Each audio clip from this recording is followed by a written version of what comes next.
ఆంధ్రప్రదేశ్లో వైసీపీ లీడర్లను కూటమి సర్కార్ వదిలిపెట్టడం లేదు. జగన్కు అత్యంత నమ్మకస్తులుగా ఉన్న నేతలను వెంటాడి మరీ కేసులు బనాయిస్తోంది. ముఖ్యంగా అటవీ భూములను కబ్జా చేసిన నేతలపై వరుసగా కేసులు నమోదవుతున్నాయి. అంతేకాదు ఆ భూములను సర్కారు స్వాధీనం చేసుకుంటోంది. ఈ చర్యల ద్వారా వైసీపీలో కొందరు నేతలు గప్చుప్ అవుతారని సర్కార్ భావిస్తోందా? ఈ విషయంలో డిప్యూటీ సీఎం పవన్ కూడా అంతే సీరియస్ గా ఉన్నారా?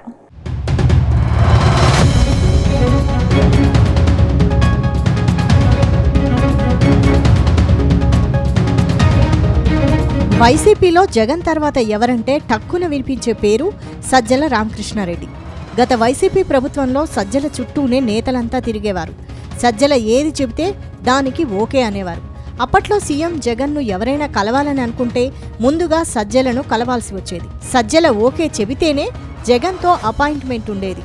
అందుకే అధికారం చేతిలో ఉందనే ధీమాలో సజ్జల రామకృష్ణారెడ్డి భారీగానే అటవీ భూములు కబ్జా చేశారనే ఆరోపణలున్నాయి.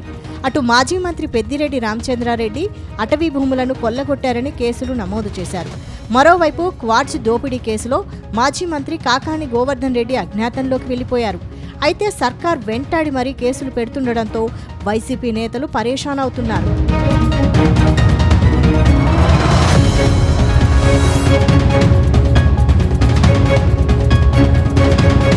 తాజాగా వైసీపీ నేత సజ్జల రామకృష్ణారెడ్డికి కూటమి సర్కార్ గట్టి షాక్ ఇచ్చింది.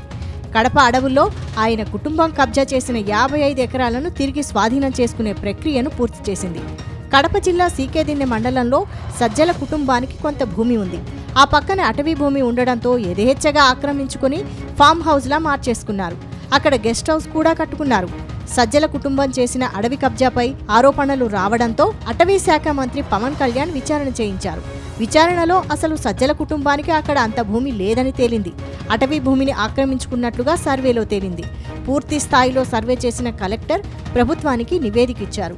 55 ఎకరాల అటవీ భూమి ఉందని తేలడంతో వెంటనే స్వాధీనం చేసుకోవాలని ఆదేశాలిచ్చారు. ఈ మేరకు కలెక్టర్ శ్రీధర్ ఉత్తర్వులు జారీ చేశారు.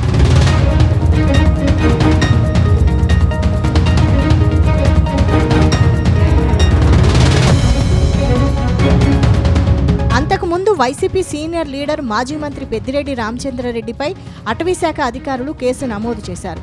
చిత్తూరు జిల్లా పులిచెర్ల మండలంలోని మంగళంపేటలో ఉన్న అటవీ భూమిలోకి అక్రమంగా ప్రవేశించి 27.98 ఎకరాలను కబ్జా చేశారని ఆయనపై కేసు నమోదు చేశారు. ఇదే ఆరోపణలపై పెద్దిరెడ్డి కుటుంబ సభ్యులపైన అటవీశాఖ పోలీసులు కేసు నమోదు చేశారు.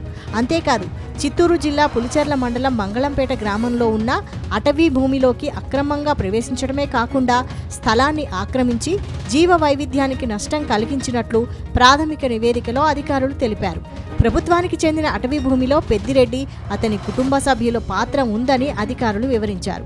ఈ కేసులో నిందితులుగా పెద్దిరెడ్డి రామచంద్రారెడ్డి, రాజంపేట ఎంపీ మిథున్ రెడ్డి, తంబళ్లపల్లె ఎమ్మెల్యే ద్వారకానాథరెడ్డి, పెద్దిరెడ్డి తమ్ముడి భార్య ఇందిరమ్మ ఉన్నట్లు అధికారులు చెబుతున్నారు.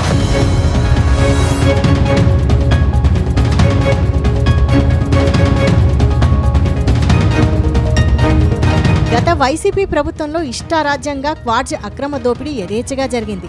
అక్రమ మైనింగ్ ద్వారా దాదాపు 250 కోట్ల రూపాయల అవినీతి జరిగిందని ప్రభుత్వం గుర్తించింది.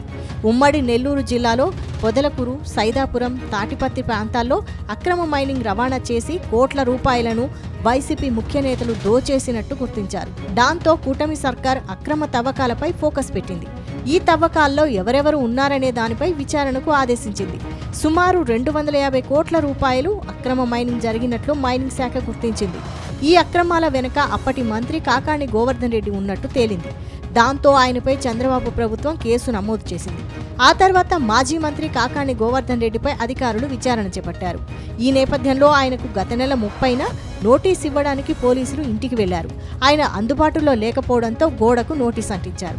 ఆ తర్వాత కాకాణిపై SC/ST అట్రాసిటీ కేసు నమోదైంది. ప్రస్తుతం కేసుల బాధలు తట్టుకోలేక ఆయన అజ్ఞాతంలోకి వెళ్లినట్టు తెలుస్తోంది. మొత్తానికి కూటమి సర్కార్ దెబ్బకు వైసీపీ లీడర్లు ఉక్కిరిబిక్కిరి అవుతున్నారనే టాక్ వినిపిస్తోంది.